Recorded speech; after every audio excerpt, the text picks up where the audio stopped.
even heard of before, and I realized that I did not put myself live until right now, so many of you were probably confused. If I should start over, only my neighbors heard me just talking, but welcome to the New Standard Podcast. I am Neil Coulong.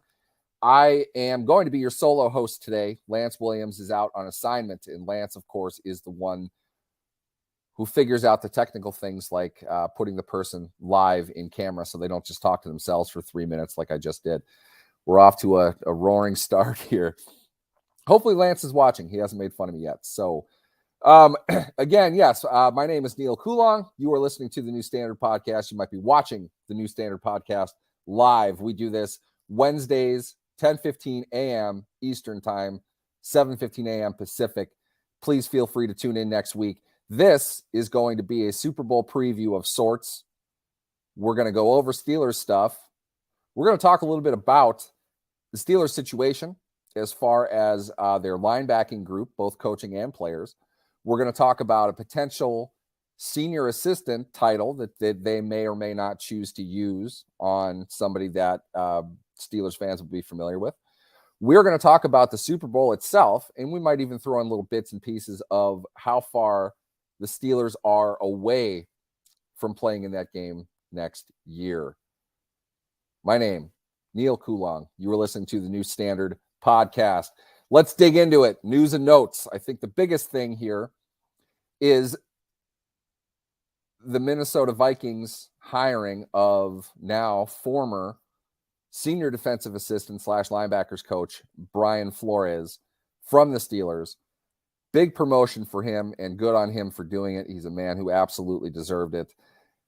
We hope good things for him here in the land of the frozen north. The Vikings bringing in Flores to help with a defense that probably needs a pretty good overhaul. Their secondary in particular. Expect the Vikings to address cornerback probably early and often in this coming draft. It's something they're going to need to do. He did not have oversight over the defensive secondary in Pittsburgh, but Flores brought along a group that's helped see substantial improvement against the run in 2022 versus before he came. That alone, I think, is enough for commendation for Flores. I think it's enough to say he's aware of different schemes, different structures. There are different things that he can work in and make himself a positive leader, positive coach within a team.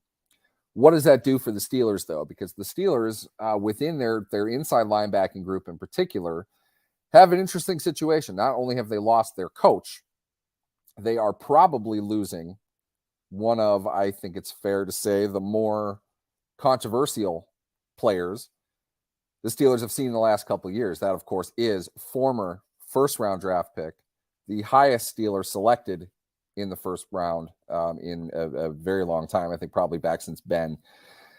Devin Bush, who is a pending free agent, looking into free agency, and it's tough to see many situations in which Bush would be back. I don't know the specifics. I was on the fence about Terrell Edmonds last year, another former first-round draft pick, for whom the team turned down his fifth-year option, ended up signing Edmonds back on a one-year deal. Bush is in the same camp that Edmonds was last season. Both of them now are free agents, like many of the defensive players the Steelers have. It's going to be a very interesting offseason, and I think while the Flores move was more or less expected, certainly a man in high demand. He interviewed twice and was allegedly a finalist for the Cardinals head coaching position, a job that has not been hired as of yet. What do they do from a personnel perspective? My guess would be you are probably not bringing back Devin Bush, but money talks. This is a player that is familiar with what you've been doing. You're familiar with him. You were in charge or you oversaw his rehabilitation from a torn ACL. You know him physically. You know him mentally. There's some value to bringing a player like that back, but price is going to be the concern. You also have to look at what the market is going to pay a player like Bush, who has, I think it's fair to say, woefully fallen below expectations for where he was drafted, number 10 overall out of Michigan back in 2019. That does not mean, however, he's junk. He's not worth bringing in at all, but We'll see. I would not expect him to be back, but the main thing that I want to underscore here is the most solid linebacker from 2022 that they have. The most solid bet to be on the roster next year is probably former 7th round pick Mark Robinson. Robinson, you might remember, is the player who at one point in his collegiate career played at a school I've literally never heard of before. He was a running back, eventually worked himself up, and he became an SEC linebacker. Excellent athlete, good instincts. I think he's the definition on the team right now of a contact courage type of guy. He wants to hit. He wants to get in there. They reduced Devin Bush's role against the Ravens in a must-win game, a run-heavy, a very disciplined running team. They put Robinson in there, and he had a play or two. Wasn't too bad. You weren't unimpressed entirely, considering he's a 7th-round pick who hasn't played all season. You saw issues. Plenty. There were a lot of issues, to be fair, that this was not a perfect game. Neither was the second game that he played either. There's a lot for him still to work on. But I would say he is the most solid returning guy because, one, he's under contract, which not many of them are. Two, it's a cheap contract. So right there, you are defining things that cannot be said about Devin Bush, about Robert Spillane, and about Miles Jack. What do you do with Miles Jack? Big contract coming. Did he live up to exactly what you brought him in to do?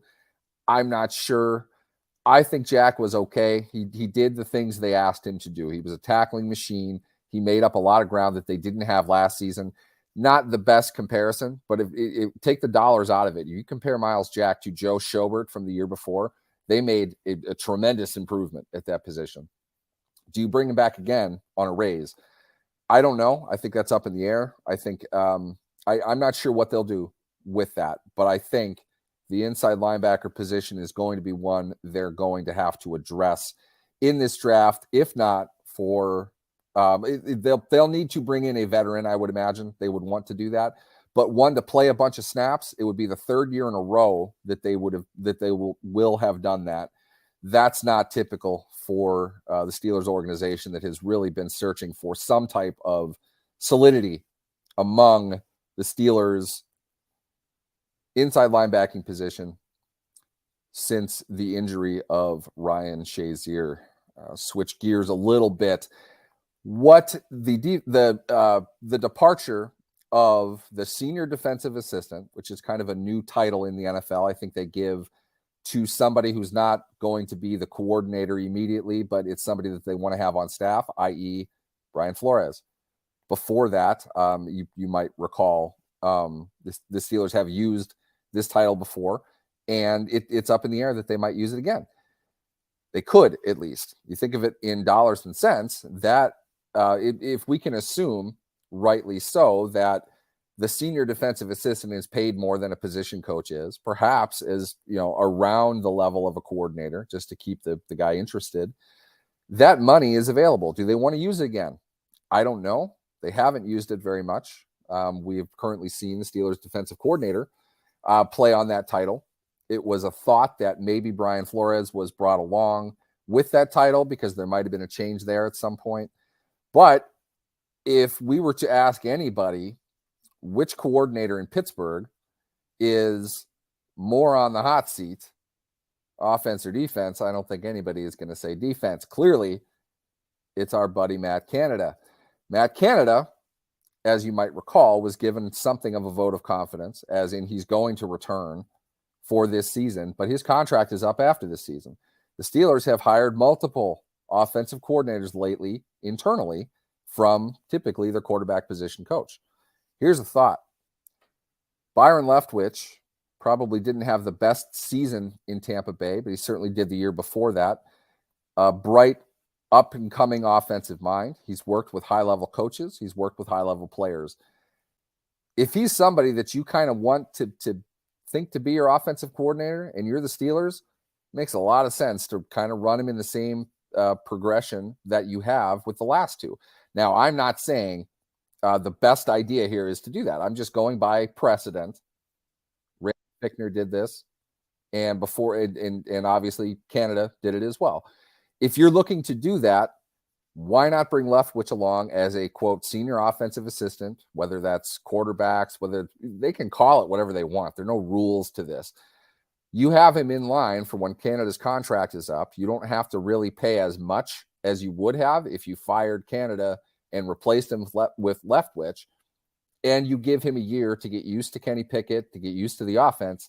And with that, kind of have the door open for options next season.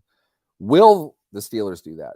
Totally different story. Leftwich is reportedly kind of sniffing around Notre Dame if they would like an offensive coordinator. Tommy Rees went to Alabama. That job is open there. That might be something that interests Leftwich more. I don't know. I haven't spoken to him, so I'm not sure. I just know that the Steelers probably could make some hay with Leftwich without the pressure immediately of running the entire offense. And with Canada's contract situation, I think you're bolstering your options for next season if you were to do that. Any thoughts at all that you guys have, please drop them in the comments. Again, my name is Neil Coulong. You are listening to the New Standard podcast. Co-host and stalwart of the show, Lance Williams, is out on assignment today, which is not him going with his wife to a hotel to do taxes like he did last time. It's more like the time he was out working in covert ops for the CIA in the mountains of Afghanistan. All I know is that he is not here today. I am flying solo, but the good news is I do have a special guest with us. He's here now. I'm going to pop him into the screen, which I didn't do for myself at the beginning of the show. I still can't believe I did that, but this is Mike McDaniel. Sports Illustrated's Mike McDaniel. Huge fan of his work. You should definitely check it out. Mike McDaniel SI on Twitter, as he will tell you there. Not the Dolphins head coach. Fortunately, he looks probably 10 years older, but that's a good thing. That's a compliment, Mike. Thanks for joining us. Yeah, thanks for having me. Excited to talk Super Bowl, Steelers, everything you got going. So you bet. It's the weekend for that for sure. The sad thing is, this is the end of the season. You know, this always kind of gets me. It really doesn't ever feel like the end of the year is that far from the beginning of the year. The middle part of the year is what kills you when the clocks change, days end a lot earlier. It gets colder. You kind of slog through the middle of the schedule. The end of it kind of picks up and things get a lot more exciting.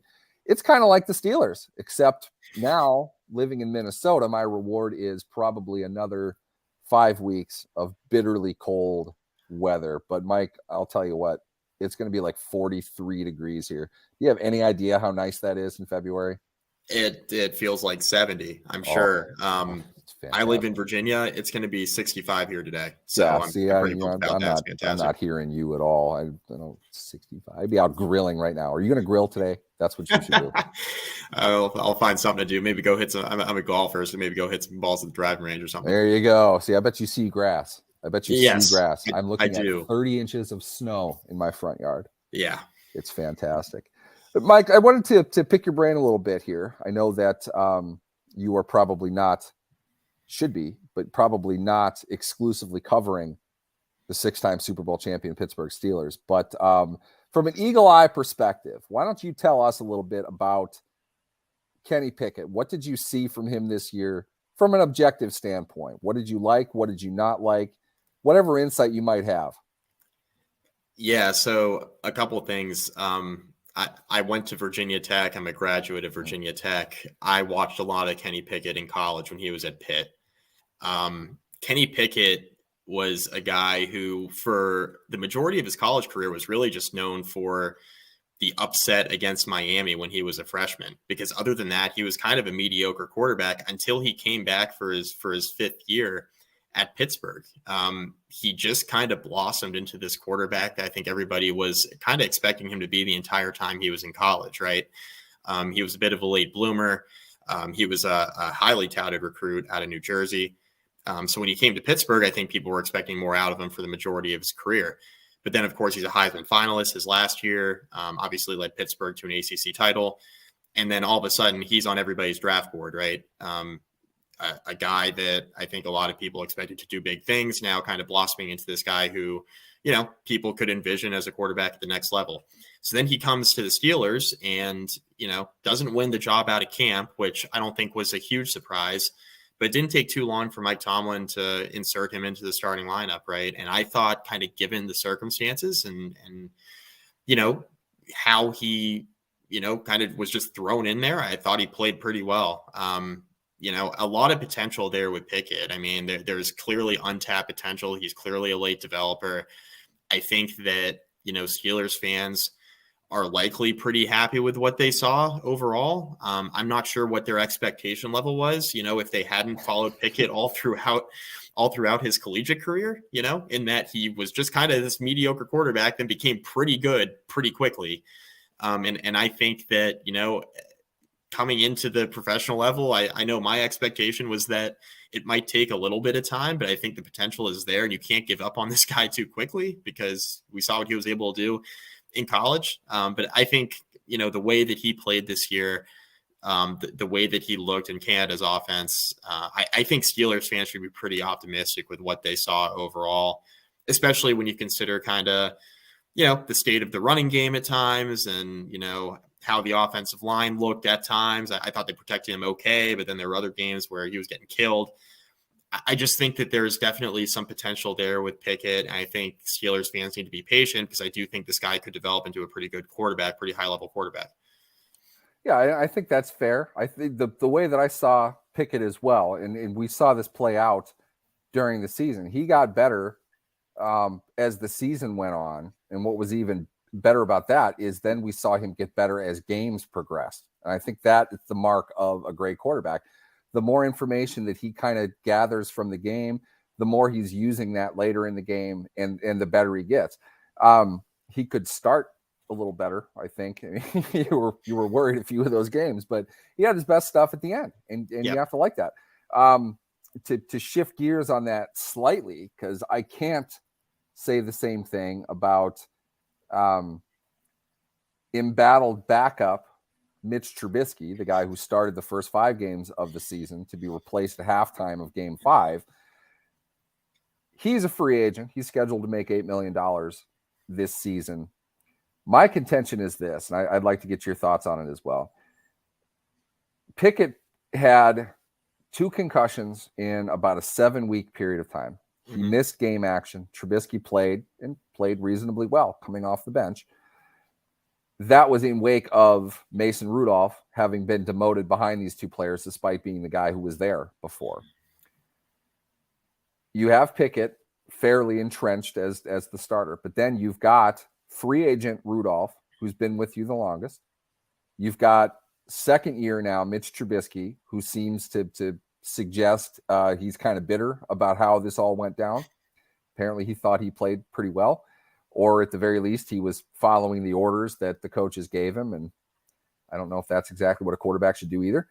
But Trubisky is set to make $8 million in base salary this year, going off of the market, a market Trubisky helped set last season for that mid-tier level quarterback who may or may not be a starter for your season. The value of that is probably somewhere between $5 and $8 million a year. We've seen that with Andy Dalton contracts, things of that nature.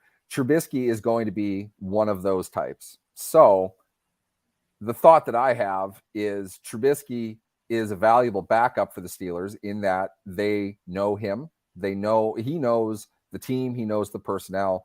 He's performed reasonably well. And believe me, Mike, nobody bashed Mitch Trubisky more than I did. Nobody. I was livid with that last year. We'll have to go back and replay that podcast. I was like out of my mind mad about that. And that was like the 5th time I ranted about it. He availed himself fairly well for what he's getting paid. Okay. There's a dollar to value ratio here that you have to pay attention to. Nobody thinks that he's like John Elway reincarnate or anything like that. The Bears fans have even shut up about that now. He's not nearly as good as people thought that he was last year. We have a good sense of what his value is. Probably a reasonable backup. I don't think he's going to be out of work for long. If he was cut, somebody's going to sign him. It's not going to be for $8 million with another team, though. With you got a first round of probably 5 quarterbacks coming in this draft. I don't think Mitch Trubisky is going to get a job. I'm putting this very, very mildly. I don't think Mitch Trubisky is going to get a full-in nod to start this season with any team. Nobody's going to give him that. If that's the case, then $8 million for a backup is pretty good. I'd even suggest, why not just extend him? If you don't want to pay him $8 million, give him 13 over 2 or something like that. It's probably still better than what he's going to get in the market. It's up to him whether he wants to sign it or not. But your thoughts on the backup quarterbacks, Trubisky in particular, is this the right value for a team like Pittsburgh?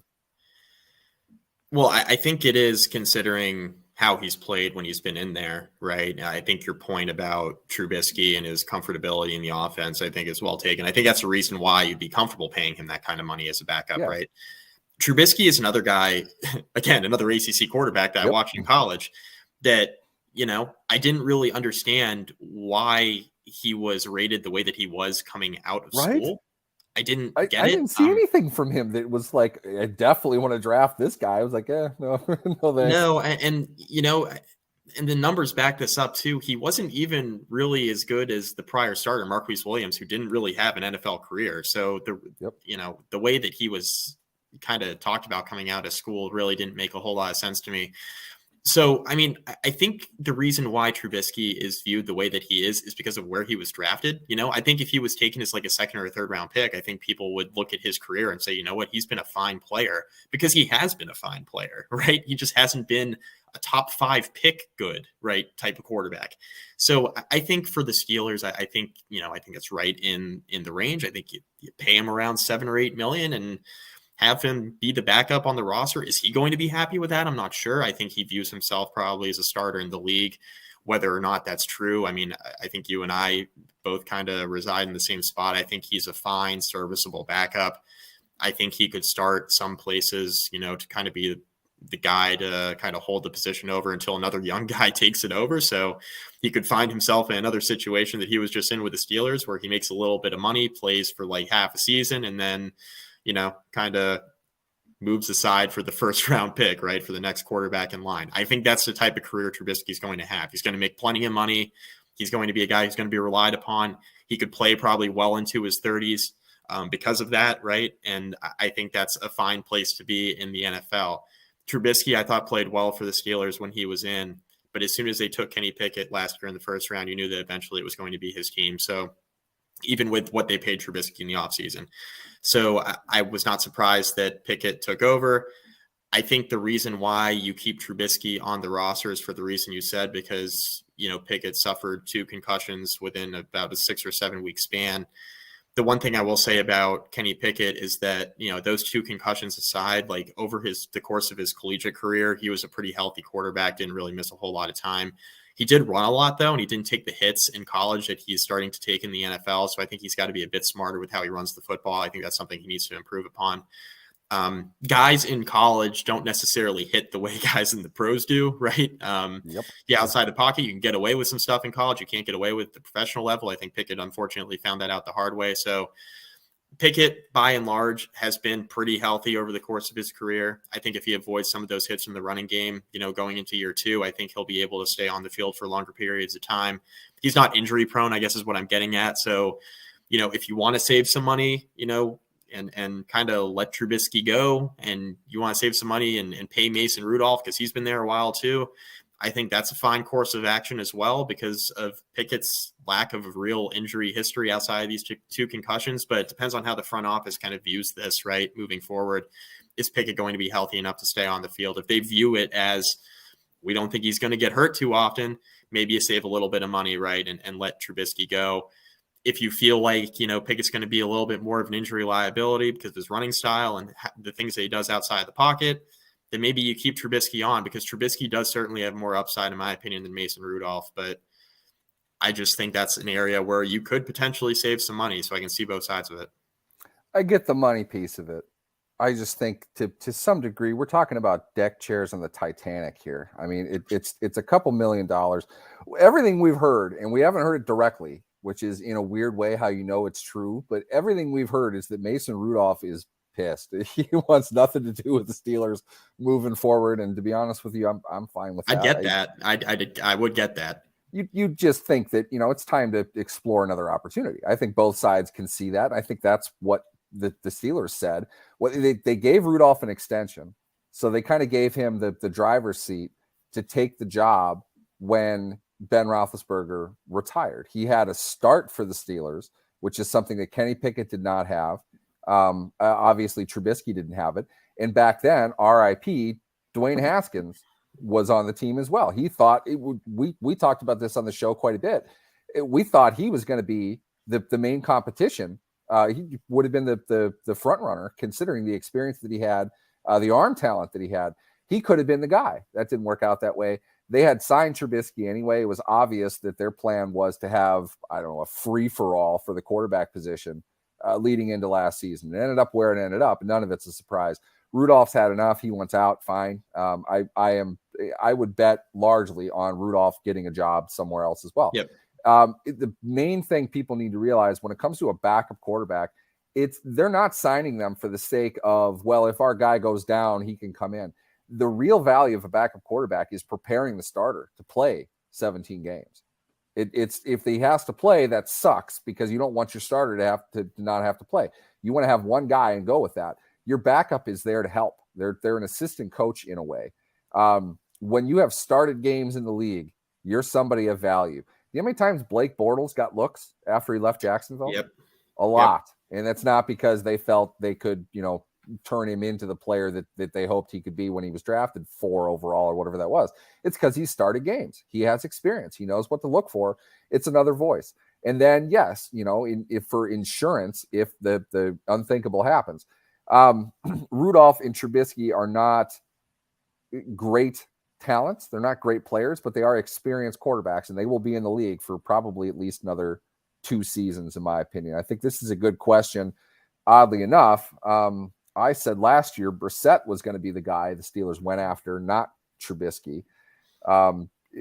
Touchdown Wires, Doug Farrar and I got into that pretty aggressively in this space. Doug kept telling me repeatedly, and they're going to sign Trubisky. They're going to sign Trubisky. And I was all but swearing at Doug during the show and yelling at him about how wrong he was. And first text I got after I got the alert, the Steelers signed Mitch Trubisky, was from Doug. He'll enjoy this part.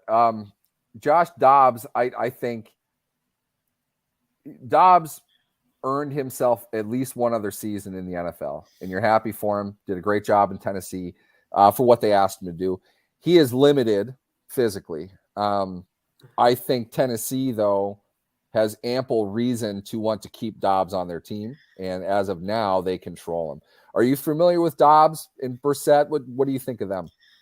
Saw Dobbs play. I mean, going back to Virginia Tech, I saw Dobbs play at the Battle of Bristol, that big game at the racetrack against Virginia Tech, and he played very well. And he was a pretty good college quarterback, pretty serviceable, right? And to your point, obviously played for the Steelers, has familiarity. I get why there would be intrigue to bring him back, but I'm with you. I mean, I think Tennessee is going to want him back in fold as the backup. So I would be surprised if, he wasn't on the Titans roster, at least for training camp. The main thing I see with Brissett, you've got the experience.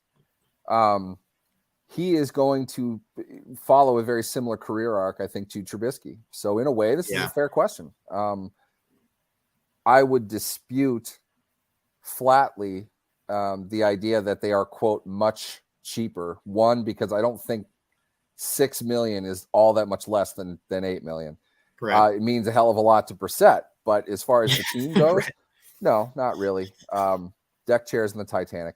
You're going to pay a little bit of a premium to get the guy that you want. And that's how the market escalates. And this is why these guys are getting paid, above the average running back in the NFL. You want to have comfort with your quarterback. I don't think the Steelers are dead in the water if they don't sign Trubisky. I just think top to bottom, it makes the most sense to lock him into an extension. You've got a young quarterback. I agree with you top to bottom. Pickett he's not missed significant time over the years with injury, but he got 2 concussions in 7 weeks. Yeah. Ask Tua what happens to you after you get your first concussion. You're not defended better the next time. Your body doesn't make itself stronger in that regard. You don't know. But either way, Do you want a second-year quarterback with a rookie backup? No team structures itself like that. To me, a backup quarterback is a top 20 roster position. I think you should have an investment in that. If it's $8 million versus $5 million, I really don't think that's going to make the difference between going to the playoffs and winning 4 games. I don't think it's that specific. But I don't know. I'm not against Dobbs. I'm not against Brissett. I just think Trubisky's the one who's been there the most recently. It's worth it. If he doesn't want to sign an extension, though, I'd cut him. I would not keep him for 1 season. I don't think that makes any sense. You've got to find your new backup. Maybe that is Brissett or Dobbs. Maybe they want to sign a 2 or maybe 3-year deal. We'll see how that plays out. Neil, real quick, Brissett's the higher ceiling player than Dobbs, but I could see the argument for bringing in Dobbs over Brissett just in this like isolated example. Just kind of remove Trubisky from it for a second. Yeah, I could understand making the argument for Dobbs because he's been there before, right? Yeah. He's got experience in the system, right? But Brissett's the better quarterback, so it's just kind of like, I agree. How much money are you going to pay these guys? Is what it comes down to. In my opinion, I think you just rather have Trubisky. He's been in the building. I think overall, my thought is, like I said, I thought Brissett was the guy they were going to sign last year. In fact, back at the old place, the network I was working on last year, we drew up a graphic of we had a a not very pleasant name, but it was insulting in a way. It was supposed to be the Steelers quarterback room, which would have been just a total disaster. Brissett, I think we threw in some random rookie that they'd have to sign probably after the draft. Rudolph, it was depressed. I think we called it like the depressing room or something like that. But Brissett's the guy that I thought they had as a backup. He veiled himself pretty well in Cleveland. Better year than Deshaun Watson did. I don't know if Cleveland wants to let him go after that. They might end up re-signing him.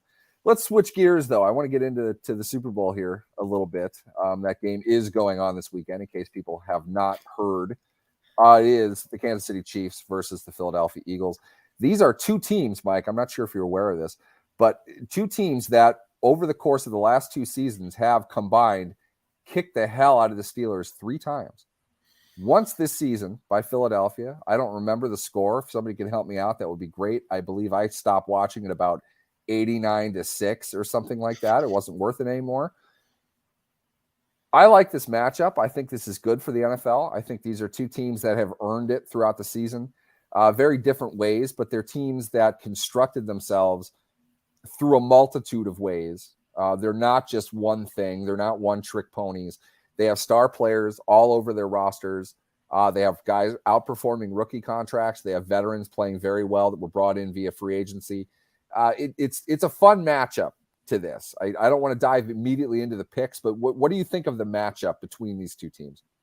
It's really good. I think a lot of people were disappointed to a degree because so many people like Joe Burrow, right? So I think a lot of people just were pulling for Burrow, it felt like, on social media anyway, which, it's only a small piece of actual reality, but it did feel like a lot of people were pulling for Burrow.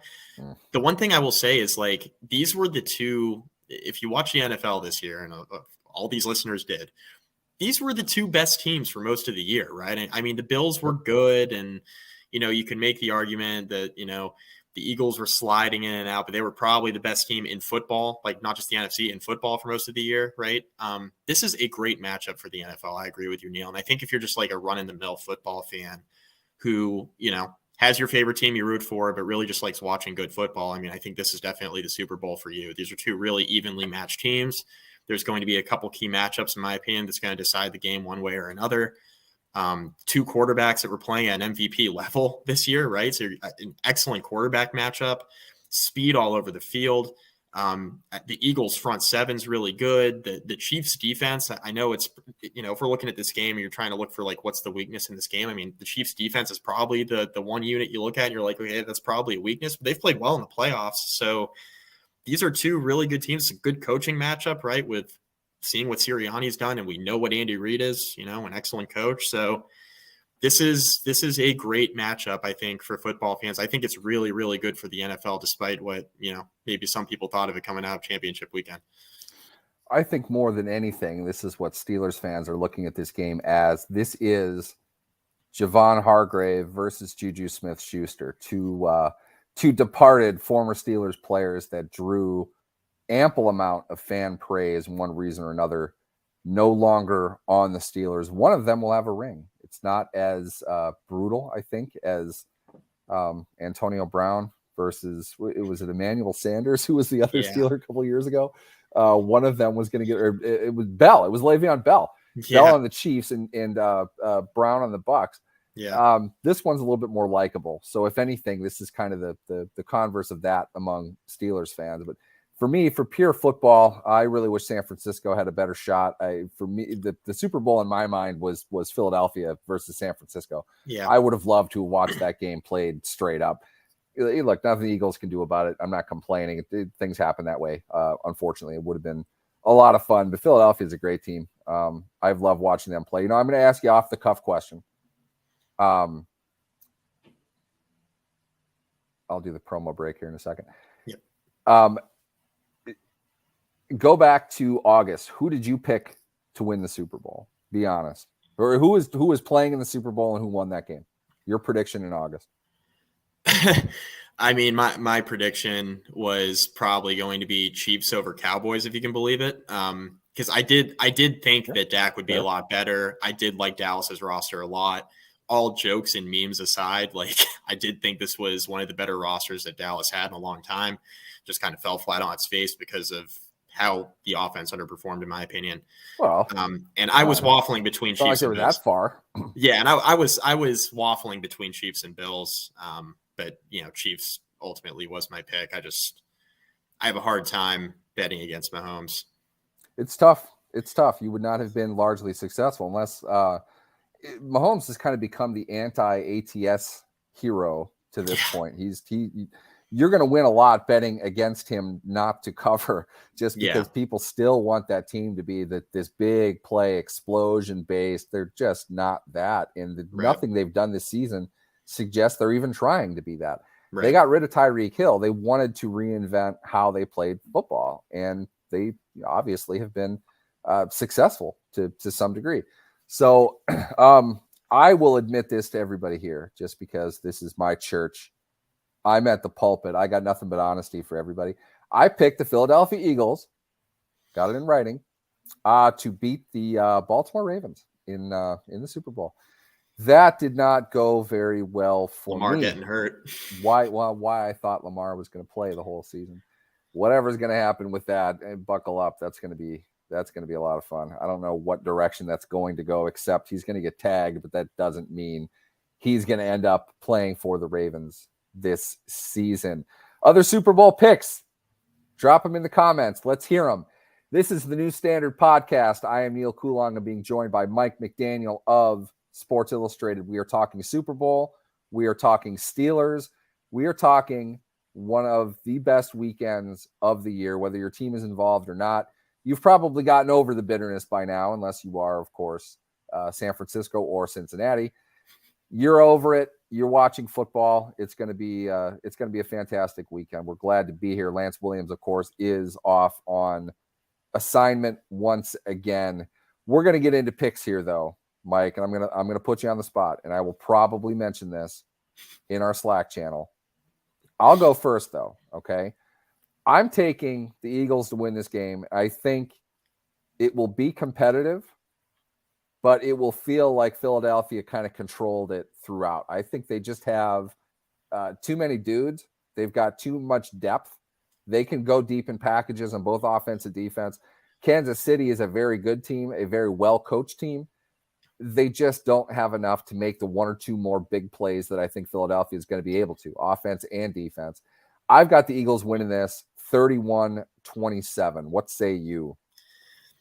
So when the betting lines opened after conference championship weekend, I saw the Chiefs were about a 2-point underdog, and then I saw it bet down to like 1.5. It's just kind of stayed there, right? They've been between a 1 and 1.5 point underdog.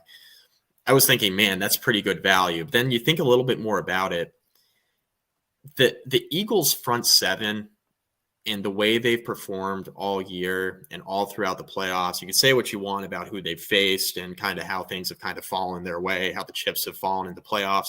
But they've been consistent all year. Like the front seven has been the best in football. They've given quarterbacks hell.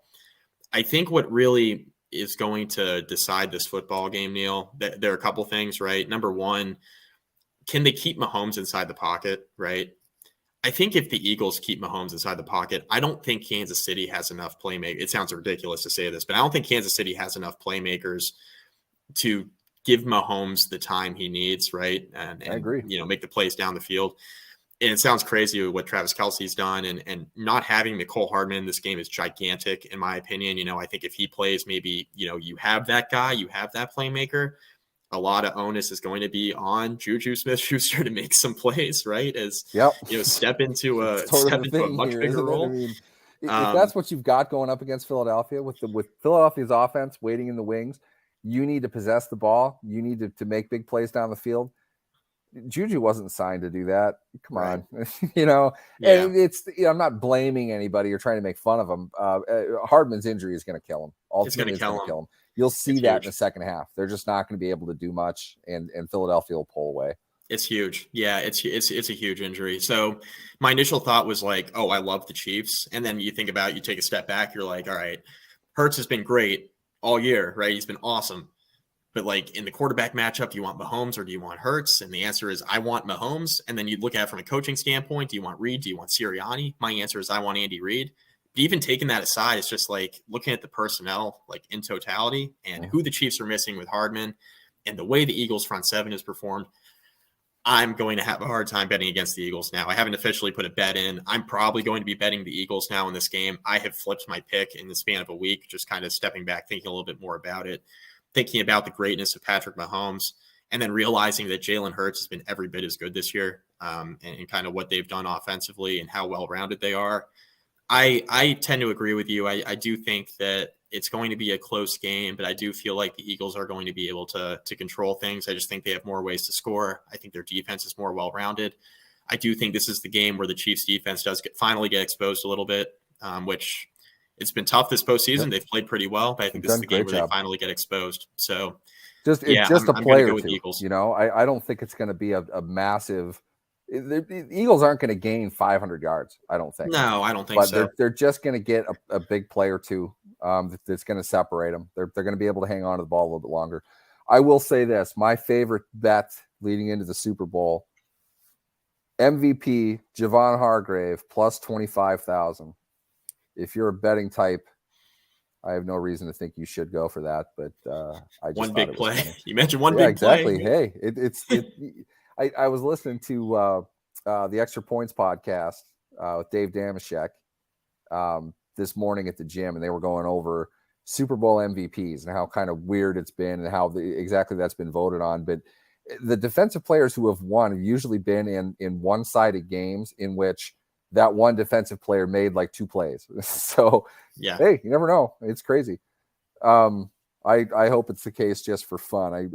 I'm not encouraging anybody to bet any amount of money based on anything that I say ever at any point. But I would like to see Javon Hargrave be the Super Bowl MVP. That would make the game complete for me. That's pretty much going to wrap it up here, though. I got to give you a score though, real quick. Sorry. I also think the Chiefs are going to have a hard time defending Dallas Goedert, right? So if you're looking for kind of value with the Super Bowl MVP, if Goddard gets in the end zone a couple times, he is a South Dakota State product. We don't like Goddard in that regard, but hell of a player. Fun to watch. His catch over under is 4.5. I'd like that too. They'll get him the ball 5 times. I don't see how they couldn't want to get him involved in some way. Yeah, especially with how the Chiefs have had trouble defending tight ends. I think Eagles win this game. I'm going to go something like 28-24. I think 28-24. Yeah, good. Relatively low scoring, win by inside a touchdown.